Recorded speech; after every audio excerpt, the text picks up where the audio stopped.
All right, welcome back. It's time to dive into step number 2 into the route to fully booked framework, which is organize. Organizing all of the data you have, organizing your business, organizing the structure, just organization, right? It's something, it sounds so simple, but yet so difficult and something we hate to do, right? So anyways, all right, what are we talking about here with organization? So one of the key areas of organize inside of this framework is your market data, right? What is the market telling you that they want versus what they need, right? There's a big difference here between what people tell you that they want versus what they need in order to get the results. So one of the things that you want to organize is really taking time to, whether you do some market research or just going through some of the data that you already have from clients, from conversations, if you do any kind of coffee chats or anything like that, or if you're in any kind of networking groups, look back and see, or in these Facebook groups, look back and see what people are saying that they want. And then also look back and look at what you know they need, right? So sometimes needs and wants are the same, sometimes they're different.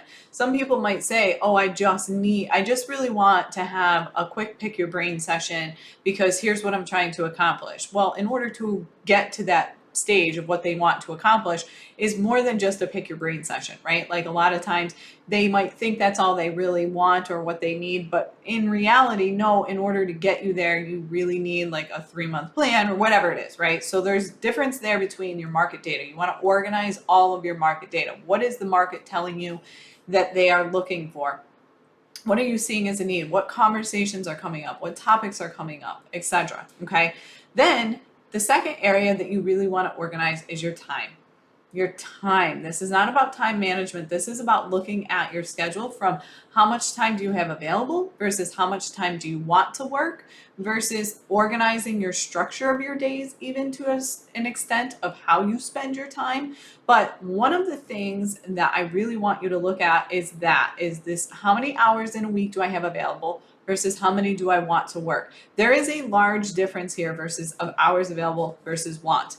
Okay, I'm going to give you an example here is I have Monday through Friday, actually Saturday and Sunday, because I don't have any children, right? I have all of those hours available to me to work. I don't want to work all of them. What I want to work is Monday through Thursday, 9 to 4. Okay, that's a big difference versus how many I have available versus how many I want to work. Now, if you have children, you have other obligations, if you're still working a full-time or part-time job, I want you to be honest with this. This is one of the things, this is why organization in this step is so important, is because one of the things that I see all the time is that you're not being honest with yourself. You're thinking, oh, I can work 20 hours a week. Where are those 20 hours? Do you really truly have 20 to 40 to 60 hours a week, whatever it is? I mean, especially if you have other obligations, I want you to really, really, truly look at your kids' schedules, your family schedule, your personal schedule, all of these things, and look at how much time do you truly have available. When is the last time you actually looked through? Like I did this with a client. I'm going to give you an example. It's like she has nap time available, which is 1 hour or 2 hours per day, right? And then after hours when her husband gets home before dinner and whatnot. So like when you look at it, her schedule was pretty limited. Now, does she want to work every single one of those spots that are available? Not necessarily, okay? So being honest with how many hours you actually have available to work versus how many you want to, okay? And then I want you to look at your financial goals, all right? There's a lot that's gonna go into this section with the financial goals, and so we're just barely touching the surface on this, is basically looking at, can you hit your financial goals in the amount of hours you have available? This is where I see a huge disconnect. And again, there's so much more that goes into this with looking at like your financial calculator, but just on average, from a general overview, while you're listening to this, I want you to take like your average sale. Okay. But then also looking at, this is your data too, like looking at what you currently have and what you currently offer and how many hours it takes you to execute on each one of those offers, right? So is it in alignment with the hours you have available? All right. Because a lot of times we'll say, oh, I can take on 3 new clients. I need 3 new clients to hit my goal, right? So you have a goal to hit, 3 new clients. Do you have the time available? How much time do you have per client, and does it align with the number of hours you want to work? This is why I say this is a huge piece of organization. It takes a little bit of time. You've got to collect the data.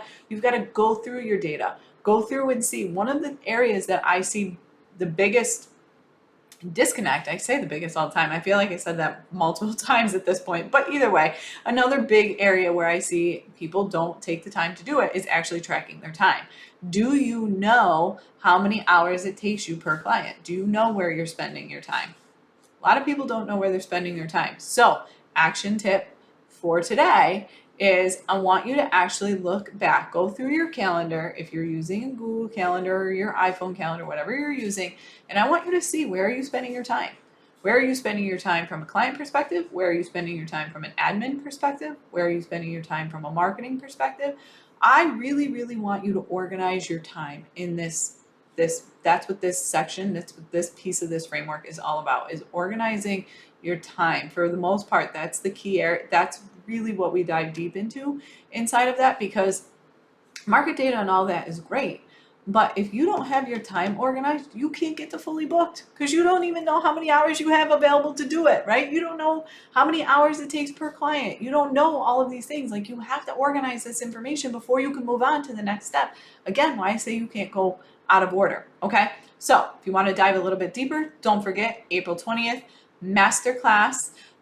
There's a link in the comments or in the show notes here. So if you want to, you can just quick register for that. If you're listening to this after April 20th, send me an email that just says R.O.U.T.E Masterclass, and I'll make sure to get you the information, whether I get you the replay or if I have a new live workshop coming up, I'll make sure and get you registered for that as well. So again, they're free. I want to dive deeper into this framework with you. Again, this is just an overview, but don't forget to take notes. You have enough to take action with right now, and I'll see you inside the masterclass on the 20th or after. All right, I'll talk to you soon.